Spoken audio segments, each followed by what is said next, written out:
बनारस में एक बड़े धनवान सेठ रहते थे। वह विष्णु भगवान के परम भक्त थे और हमेशा सच बोला करते थे। एक बार जब भगवान सेठ जी की प्रशंसा कर रहे थे, तभी माँ लक्ष्मी ने कहा, स्वामी आप इस सेठ की इतनी प्रशंसा किया करते हैं, क्यों न आज उसकी परीक्षा ली जाए और जाना जाए कि क्या वह सचमुच इसके लायक है या नहीं। भगवान बोले, ठीक है। अभी सेठ गहरी निंद्रा में है, आप उसके स्वप्न में जाए और उसकी परीक्षा ले। अगले ही क्षण सेठ जी को एक स्वप्न आया।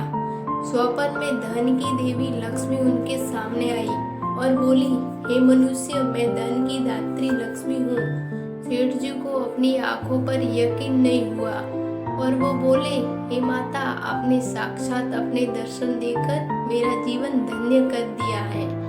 बताइए, मैं आपकी क्या सेवा कर सकता हूँ? उसने कहा, कुछ नहीं, मैं तो बस इतना बताने आई कि मेरा स्वभाव चंचल है और वर्षों से तुम्हारे भवन में निराश करते करते मैं ऊब चुकी हूँ और यहाँ से जा रही हूँ।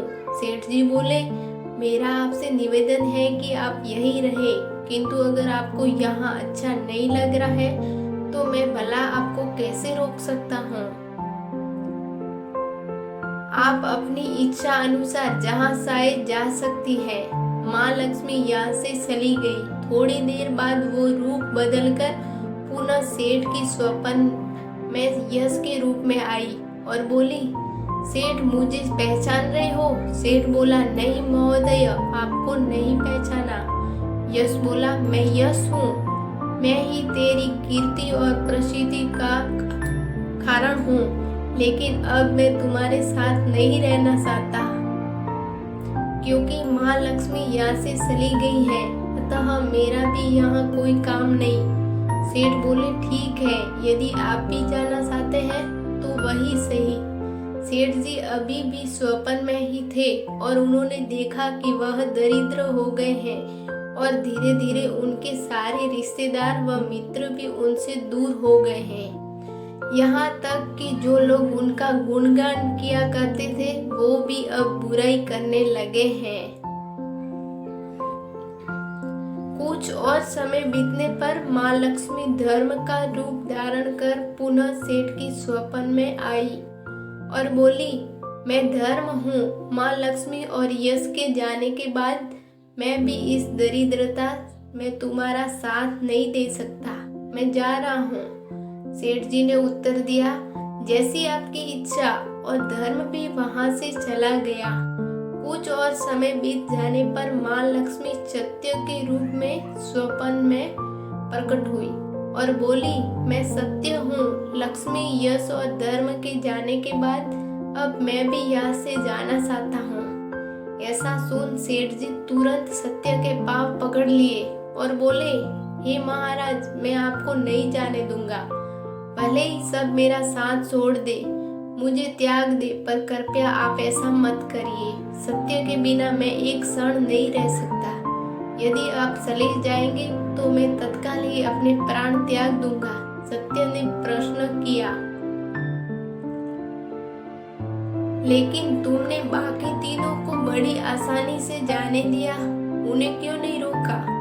सेठ जी बोले, मेरे लिए वे तीनों भी बहुत महत्व रखते हैं, लेकिन उन तीनों के बिना मैं भी भगवान के नाम का जाप करते करते उद्देश्यपूर्ण जीवन जी सकता हूँ।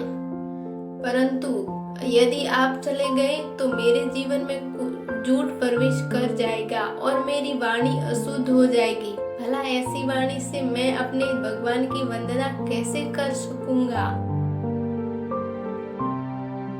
मैं तो किसी भी कीमत पर आपके बिना नहीं रह सकता। सेठ जी का उत्तर सुन सत्य प्रसन्न हो गया और उसने कहा, तुम्हारी अटूट भक्ति ने मुझे यहाँ रुकने पर विवश कर दिया और अब मैं यहाँ से कभी नहीं जाऊंगा। और ऐसा कहते हुए सत्य अंत धैर्यवान हो गया। सेठ जी अभी भी निद्रा में थे। थोड़ी देर बाद स्वप्न में धर्म वापस आया और बोला, मैं अब तुम्हारे पास ही रहूंगा क्योंकि यहाँ सत्य का निवास है। सेठ जी ने प्रसन्नता पूर्वक धर्म का स्वागत किया। उसके तुरंत बाद यश भी लौट आया और बोला, जहाँ सत्य और धर्म है वहाँ यश स्वतः ही आ जाता है, इसलिए अब मैं भी तुम्हारे साथ ही रहूंगा। सेठ जी ने यश की भी आप भगत की और अंत में माँ लक्ष्मी आई।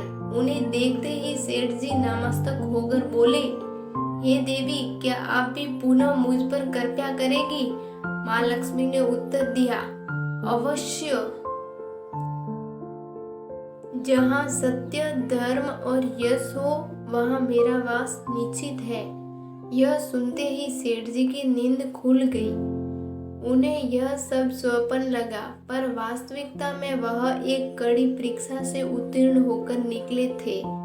मित्रों, हमें भी हमेशा याद रखना चाहिए कि जहाँ सत्य का निवास होता है वहाँ यश, धर्म और लक्ष्मी का निवास आवतः ही हो जाता है। सत्य है तो सिद्धि, प्रसिद्धि और समृद्धि है। दोस्तों, आपको ये कहानी कैसी लगी कमेंट में जरूर बताएं और मेरे इस वीडियो को शेयर करें, लाइक करें और मेरे आरजे स्टोरी चैनल को सब्सक्राइब करें और साथ ही बेल आइकन को प्रेस करें। धन्यवाद।